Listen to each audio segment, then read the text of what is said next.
안녕하세요. 책데이트 시간입니다. 오늘 소개해드릴 책은 1만 년이 지나도 변하지 않는 부의 진실이라는 책입니다. 팀 샌더스 지음, 권혜아 옮김, 비전 코리아에서 나온 책입니다. 이 책은 빌리 할머니에게 배운 부의 진실을 들려주고 있는 책인데요. 마음 부자들의 7가지 성공 원칙을 다루고 있습니다. 할머니가 들려주신 교훈을 통해 부자로 가는 길을 터득할 수 있는데요. 부자가 되기 위해서는 무엇보다 완벽한 자신감을 갖는 것을 강조하고 있습니다. 지금 우리는 모두가 부자라고 하는데요. 완벽한 자신감으로 부의 진실을 찾기 위해 지금부터 몇 가지만 살펴보도록 하겠습니다. 마음에 좋은 양식을 공급하라. 입에 좋은 음식을 넣듯 마음에 넣는 음식도 신중히 섭취해야 합니다. 좋은 양식이 마음에 들어가면 좋은 생각이 나오기 마련인데요. 그래서 긍정적인 자극을 통해 의도적으로 마음 다이어트를 하는 사람이 건강한 사고를 할 수 있습니다. 마음에 좋은 양식을 공급해야 하는 까닭은 마음에서 나오는 사고가 성공과 실패, 행복과 불행을 결정하기 때문입니다. 생각은 자신을 바라보는 다른 사람에게도 영향을 미칩니다.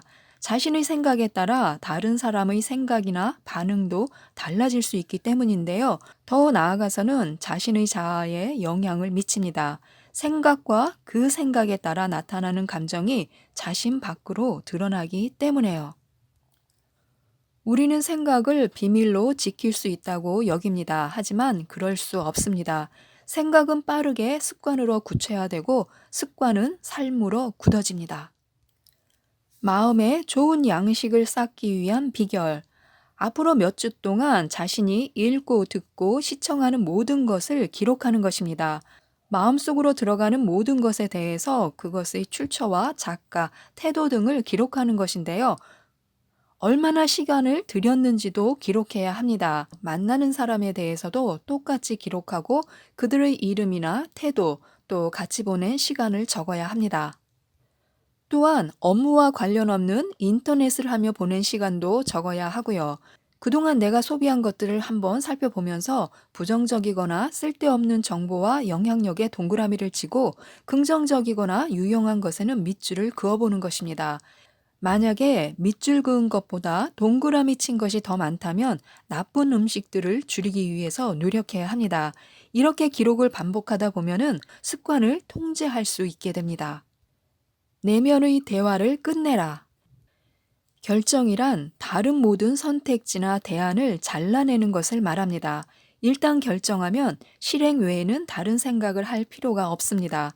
결정한 것을 세부적으로 실행에 옮기는 것보다 어떡하지 라면서 계속 생각하는 것이 더 쉽기는 합니다. 하지만 모두 에너지 낭비일 뿐입니다. 어떤 실수를 하더라도 만회할 계획이 있다면 그냥 넘어가는 것입니다.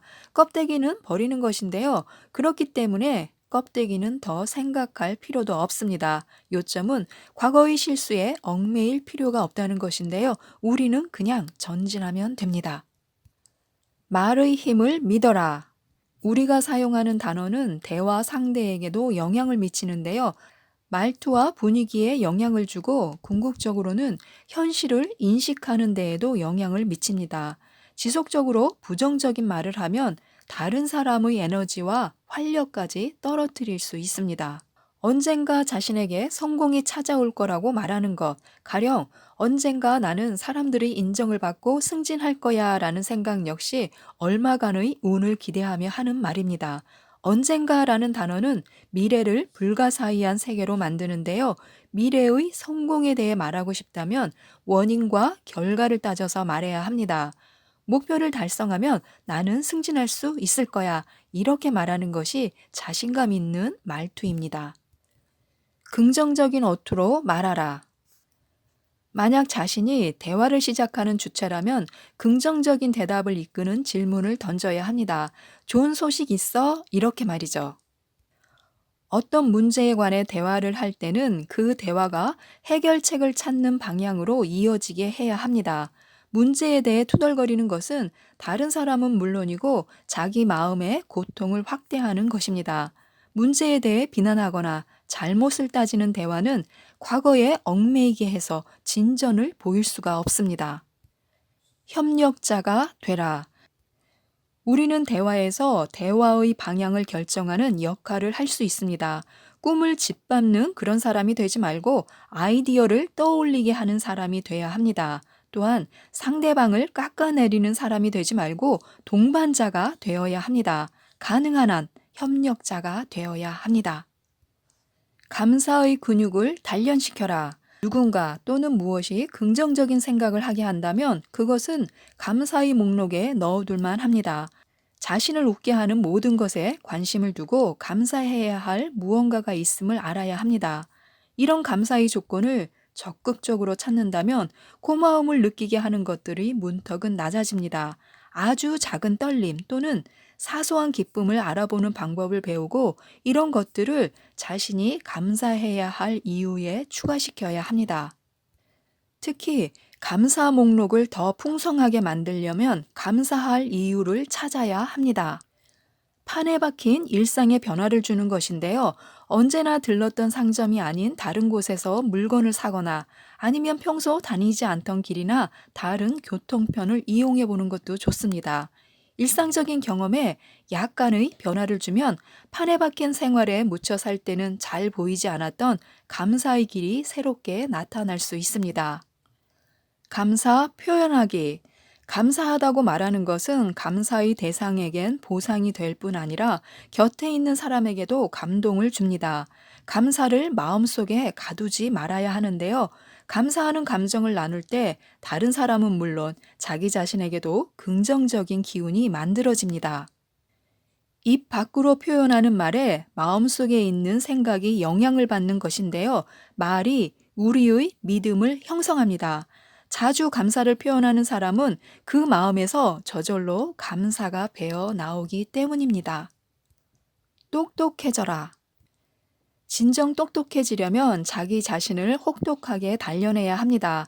그리고 자신이 읽기로 작정했던 양보다 더 많은 책을 읽어야 합니다. 독서할 때는 통찰력을 기르기 위해 유용한 정보를 소화하려는 목적을 갖고 있어야 합니다. 자신감의 균형을 맞춰라. 자신감은 절대로 자기 혼자만의 것이 아닙니다. 자신감은 자신이 가진 믿음을 포함하고 있는데요. 진정한 자신감은 자기 자신에 대한 믿음, 다른 사람에 대한 믿음, 그리고 절대자의 존재에 대한 믿음에서 비롯됩니다. 이 세 가지 믿음을 가졌을 때 어떤 불확실성이나 난관에서도 헤쳐나올 수 있는 균형 잡힌 자신감을 얻을 수 있습니다. 그래서 이것을 알고 혹시나 모자라는 부분이 있으면 채우도록 노력해야 합니다. 자신에 대한 믿음을 가져라. 우리가 자아를 꾸준히 개발하면 무의식이 성공을 추구할 것이라고 말하는데요. 자아는 모든 인격과 행동이 우러나오는 전제이고 기초이며 기본입니다. 우리가 목표나 계획을 달성하려고 할 때 생기는 한계를 자아가 극복하게 해주는 역할을 합니다. 다른 사람에 대한 믿음을 키워라. 다른 사람에 대한 믿음을 갖기 위해서는 그들을 평가할 때 의식적으로 객관적인 평가를 하는 노력이 필요합니다. 다른 사람이 자신을 평가하길 원하는 방식으로 자신도 다른 사람을 평가해야 합니다. 다른 사람들이 자신을 존중하고 신뢰하길 원한다면 내가 먼저 그렇게 하는 것입니다. 왜냐하면 다른 사람의 도움 없이는 어떤 문제도 해결할 수 없기 때문입니다. 당신의 믿음을 믿어라. 나 이외에 다른 큰 힘이 든든한 후원자가 되어준다고 믿는다면 엄청난 힘과 열정을 갖게 됩니다. 그런 믿음을 갖고 모든 노력을 쏟아부었는데도 충분한 결과를 얻지 못하더라도 이 또한 헤쳐나갈 수 있습니다. 이것을 바로 기적이라고 부르는데요. 자신에게 더 큰 힘과 능력이 있다는 것을 믿는다면 좀 더 편한 마음으로 큰 목표를 가질 수 있습니다. 약속하고 약속 지키기. 진실한 행동이야말로 자신이 어떤 사람인지를 잘 설명해 줍니다. 특히 살면서 얼마나 약속을 잘 지켰는가가 거짓말쟁이인지 혹은 진실한 사람인지를 구분하는 척도가 됩니다. 그래서 약속을 지키고 이행해야 하는데요. 고난과 역경 속에서 시작한 일을 마무리할 때 사람은 한층 성숙해지고 또 긍정적인 자아를 갖게 됩니다. 그리고 인생에서 더 많은 일들을 할 수 있고요. 보다 멋진 삶을 위해 나쁜 습관이나 버릇을 고치는 것만큼 훌륭한 시작은 없습니다. 아주 가벼운 약속일지라도 이를 지키지 않으면 무의식은 이것을 기억하게 됩니다. 그렇게 되면 어떤 일을 할 때 자신도 모르게 난 할 수 없어. 난 아무것도 끝낼 수 없어. 그런 적도 없고 앞으로도 그럴 수 없을 거야 라는 태도를 갖게 됩니다. 예전에 끝내지 못했던 어떤 일들을 무의식은 모두 기억하고 있다가 수시로 사기를 떨어뜨립니다. 끈기, 기르기. 우리는 간혹 너무 감정이 앞서서 그만두고 싶어질 때가 있는데요. 그럴수록 더욱 이를 악물고 딱 한 단계만 더 나아가자고 마음을 먹어야 합니다. 한 번만 더 시도해보고 하루만 더 버텨보자고 생각하는 것인데요. 대부분은 한 걸음만 더 나아가면 문제를 해결하거나 혹은 결과에 거의 이르게 됩니다. 만약에 헛수고가 될 것처럼 보여도 다른 방법을 적용해서 다시 한번 시도해 보는 것입니다. 다른 사람들은 이런 일을 어떻게 처리했을까 고민하고 또 그들의 방법을 따라해 봐도 좋습니다. 이전에 내가 묵살했던 방법들을 이번 기회에 다시 시도해 보는 것도 좋은데요. 바로 믿져야 본전이기 때문입니다. 지금까지 이 책에 대해서 간략하게 살펴보았는데요. 긍정적인 사고와 태도는 어떠한 철칙을 통해 규정된 것이 아니라 자연스럽게 얻게 되는 결과입니다. 여기에는 많은 노력과 자기 절제가 필요한데요. 오늘 당장부터 실천에 옮길 수 있는 다양한 행동 철칙과 방법을 제시하고 있는 책입니다. 이 책을 읽어보시고 마음에 드는 원칙이나 방법 한두 가지를 골라서 자기 자신에게 적용시켜 보는 것도 좋을 것 같습니다. 꼭 한번 읽어보셨으면 좋겠습니다. 이상 책데이트였습니다. 감사합니다.